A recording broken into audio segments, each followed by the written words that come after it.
everybody, and welcome to a brand new video.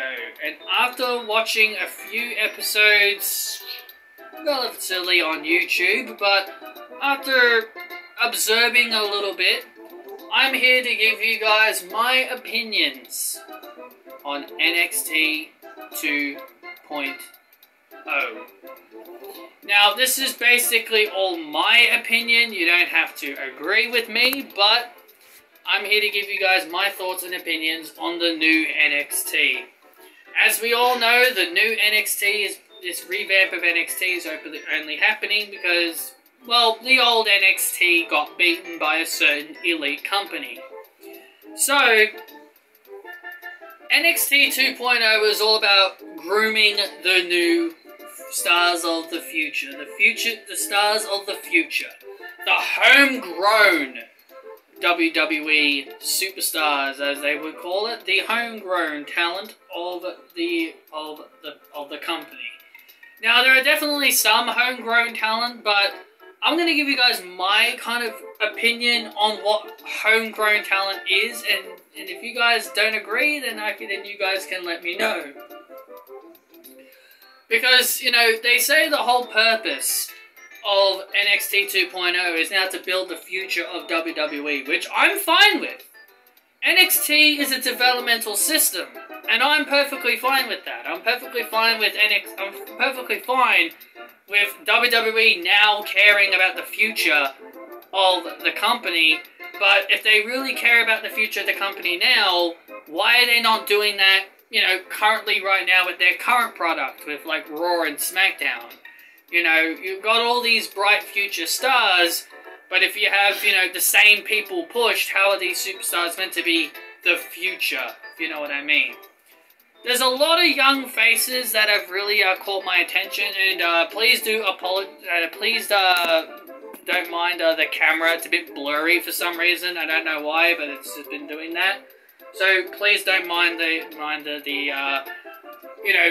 screen being very blurry. So there's a lot of some young faces that have really caught my attention, which some you will see on the thumbnails. People like Indy Hartwell, people like Cora Jade, Toxic Attraction, Joe Gacy, Andre Chase, and, you know, just to name a few. Those are some of the names I've really been having my eye on. So, yeah, NXT is all about a developmental system, and I'm going to be going over, you know, a lot of the younger talent, and I'll be giving you guys my opinions on them.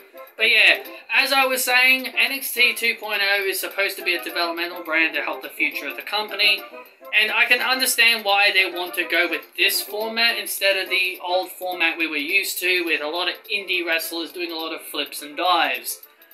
And the major problem with that is that when you see guys like Ricochet and all of them go to the main roster, and people wonder why Vince McMahon doesn't push these people.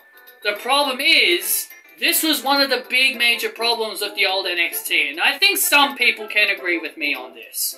The problem with the old NXT is that it was all about the wrestling and storytelling. That's what it was all about. There was no character developments. There was just no character developments. This new NXT is all about creating new characters. And the old NXT didn't do that. Like, yeah, they had Sasha Banks, the legit boss. They had the Irish Lass Kicker, Becky Lynch. They had the EST, Bianca Belair. They had 5 Feet of Fury, Alexa Bliss. They had, you know, they had some character-driven superstars, you know, in their company, in NXT, but they weren't really all about the characters. This new NXT is all about characters, and all about the characters and the character development of these wrestlers. Like Joe Gacy, he's a very interesting fellow. He's a very interesting superstar. You know, I'm not really a big fan of his, but his character is very interesting. You got Bron Breakker, who's a big powerhouse. He's related to the Steiner brothers. Yeah, his name, Bron Breakker, isn't exactly going to make people really care about him, but I can understand why, because they don't want any references of the Steiner family. Not sure why, but they just don't want to reference them. Indy Hartwell and her partner and her new friend Persia, I can't say her last name properly. You know, they're definitely two girls I'd keep an eye on as the future as well. Obviously, they're Australians, so what would you expect? They're Australians, of course I would praise them. Even young Australians like Grayson Waller and Duke Hudson. They're also very impressive as well. Duke Hudson is now like a poker player. He's now like a poker player. So, and then you've got Toxic Attraction. You've got Mandy Rose and two bright young girls who I think they are the future. Gigi Dolan and JC Jane. Now, I want to get to my point of view real quick about the homegrown talent kind of thing. Do I consider Bron Breakker a homegrown guy?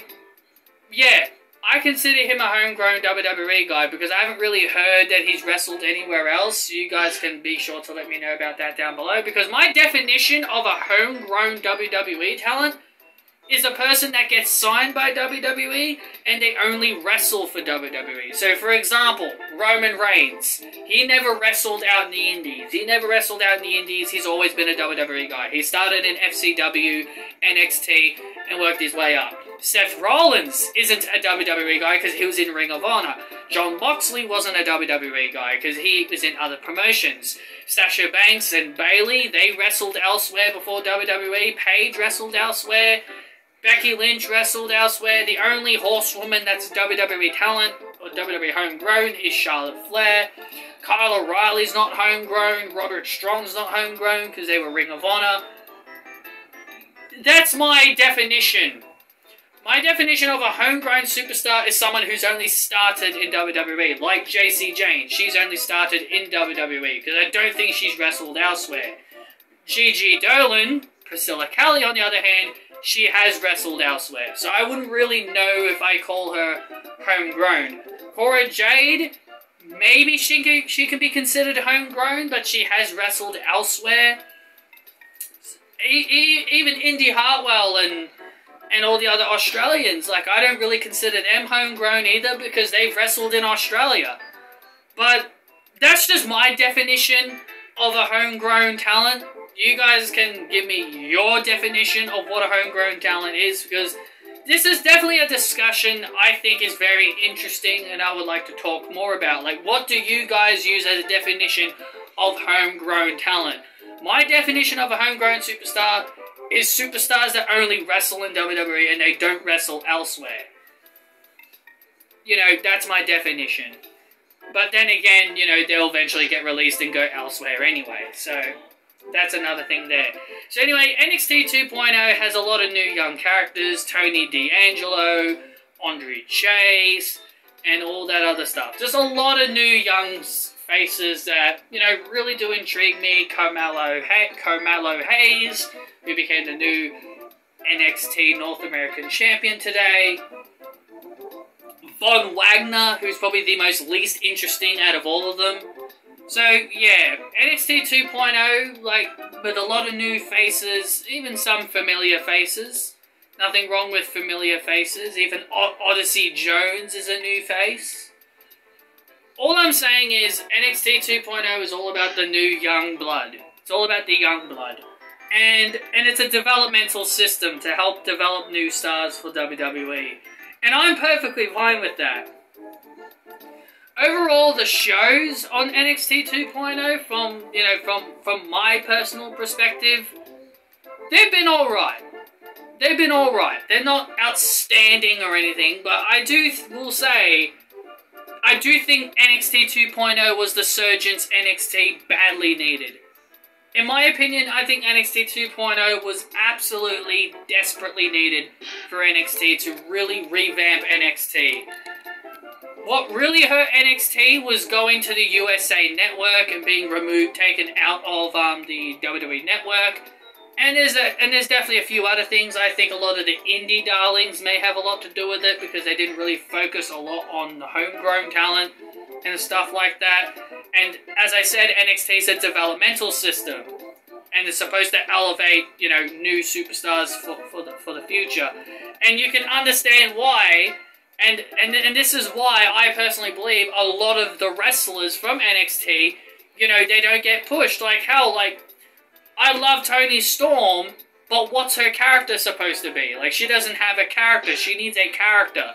Like Apollo Crews, he barely needed one. He finally has one. What's Ricochet's character supposed to be? NXT needed characters.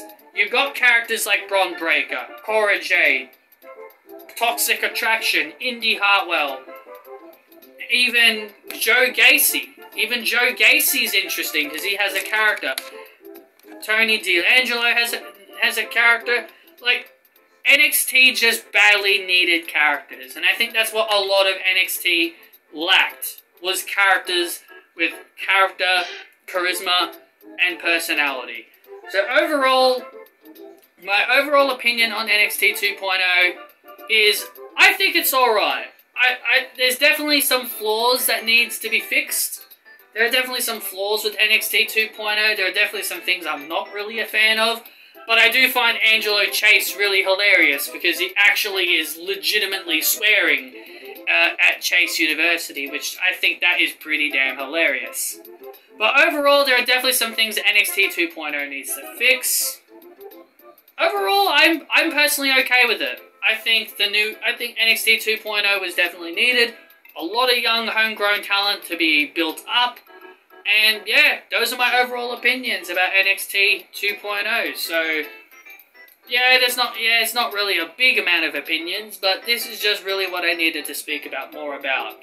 So I hope you guys enjoyed. Hit that thumbs up, give me your thoughts and opinions down below, and I will see you all next time.